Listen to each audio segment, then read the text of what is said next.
Yo, how's it going everybody? Chadley here, and in today's video I'm going to be bringing you guys a Hustler Zane build. Now this is a class mod that I've wanted to build around for a while now, but the Hustler has never really been good enough to do so. But now with the introduction of the 4 skill tree for Zane, the Hustler plus the skill Eraser is an absolutely disgusting combo that we're going to be trying to take advantage of with this build. You guys are going to be able to clear all content in the game incredibly quickly. You do not even really have to look at any enemies. You just kind of shoot and they die and you can just move on with your life. And so if you guys are trying to farm like the Guardian Takedown or something like that, you can do this incredibly quickly. So with this build, you guys are going to get some of the craziest clear speeds you will see out of basically any build. It's a little nuts. The Maliwan Takedown you can complete within about 5 minutes without really even trying.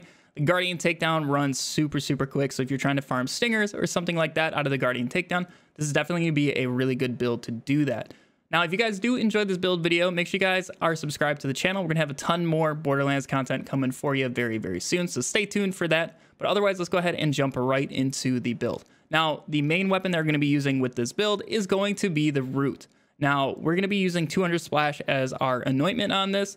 And then something you guys are going to need on your root is cryo as one of the elements. If you guys do not have cryo as one of the elements, you're going to down yourself on basically every single shot unless you were to hide behind something.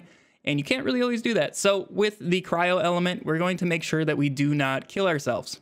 Now, occasionally you guys won't be able to kill some of the cryo heavies that you're going to run into. So that's basically what our other weapons are for. The prompt critical is awesome with the Hustler and Eraser. So basically what you can do with Eraser is when you hit a crit, it's going to put stickies on them, and then when they explode, they're going to shoot the exploded shots like through the enemy, and you guys can hit even more people. It's a little disgusting what you can do with some of the weapons and Eraser. The conference call always works great with Eraser. This thing can just melt some bosses. And then the nukem is basically like indiscriminate nukem. You're going to get multiple nukem shots if you get a crit.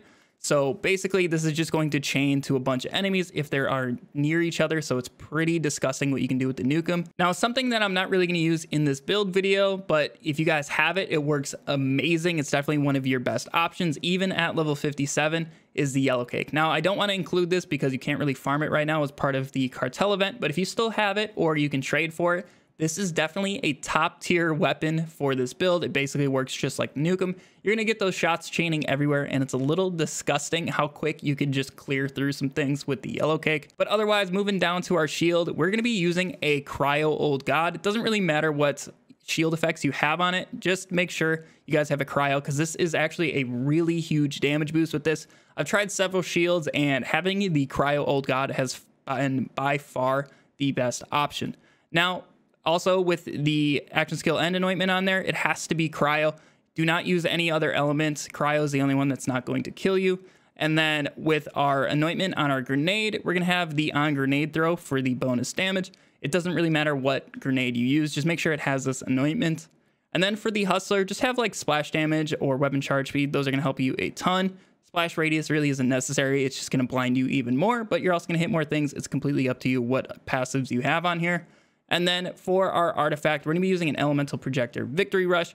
We're going to get that 117% damage boost all the time. So when we shoot our cryo complex root, we're going to get that cryo effect on us. And then in turn, we're going to do the more damage with it.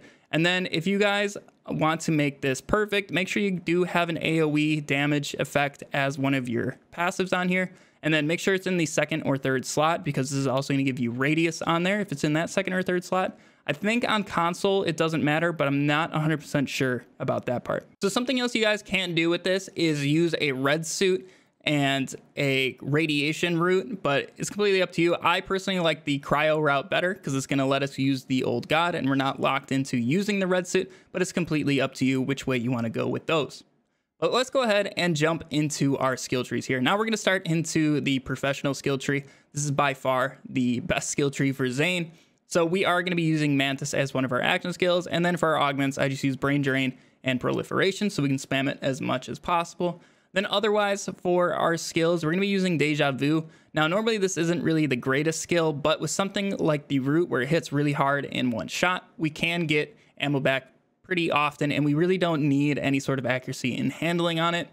And then 5 points into commitment, overall just by far the best skill in the skill tree.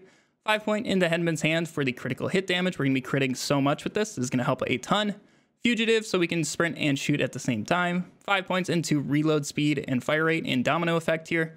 And then 3 points into Sheer Will for a little bit more cooldown. Since we aren't using a Seeing Dead or like a Spy, we are going to need as much cooldown as possible so we can get our Mantis spam and get as many commitment stacks as humanly possible. And then obviously one of the main skills about this build is Eraser. You guys are going to want 3 out of 3 points in there.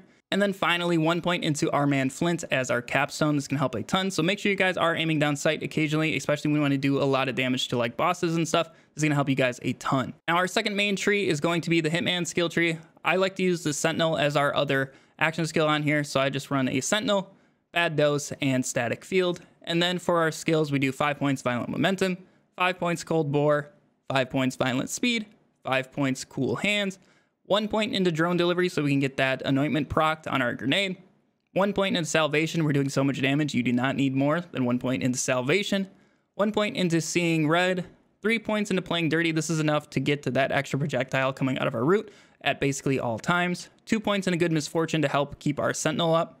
And then 1 point into Death Follows Close. And then finally, let's go ahead and move on to our Double Agent skill. Now, we're going to do 3 points into this skill. I'm not even going to attempt to pronounce it because I will mess it up. Just get some mag size on there. 2 points into Borrowed Time for the action skill duration to keep our Sentinel up a little bit longer. And then finally, we just need 1 point into Duct Tape mod because this is going to make us immune to our own damage. This is a must. This is going to make it so you guys do not kill yourself with your root. So as always, I'm going to run you guys through the start of true maliwan takedown with this build. Now, like I said at the start of the video, there are going to be incredibly bright flashing lights with this build. So if you guys are sensitive to that, make sure you do not watch this part. But otherwise, let's go ahead and start blowing things up with our root. So really all you got to do is just run around and shoot your root. You don't really have to do any sort of work. The splash radius is so big, everything just dies. You don't even really have to aim at anything. Just make sure you are just using your Mantis when you got it. It's going to get you guys commitment stacks and keep your action skill and stuff always active. And then otherwise, like I said, just run around, shoot the root. And occasionally you can actually kill the frostbite heavies with your root when you get some like rad explosions going on with nearby enemies and stuff. But if you guys can't kill them, just pull out like the nukem or something. Usually that does pretty darn well. If you guys can't kill them with a nukem, use the critical or whatever else you guys really want to be using. But they're really not that hard to deal with. And then otherwise, we can just immediately move on to the Kraken. It's a little gross. A lot of the times we can just straight up one-shot him, and everybody else around him is a little disgusting. And that's basically the gist of the entire build. Just shoot the root and watch everything die. Well, not actually watch him die. Watch the white flashes kill everything, and you guys are good to go, and you'll have no trouble beating all content in the entire game. Yeah, guys, hopefully you enjoyed our Hustler Zane build. This was a lot of fun to be making. It's very good to see the Hustler actually have a use because this thing was definitely not very good. It had potential when we first read it, but how it actually plays out does not usually work too well. But when combined with Eraser, it's a little gross the things you can do and how fast you can do certain content in the game. But yeah, guys, thank you so much for watching this video. If you guys did enjoy, make sure you do leave a like on it. It really helps me out. If you guys want to catch more Borderlands content, make sure you are subscribed to the channel. Otherwise, we stream basically every single day over on Twitch. Hopefully, I'll see you guys over there. There's links to all that stuff down below in the description. But I hope you all have a fantastic day, and I'll catch you all in the next video. See ya.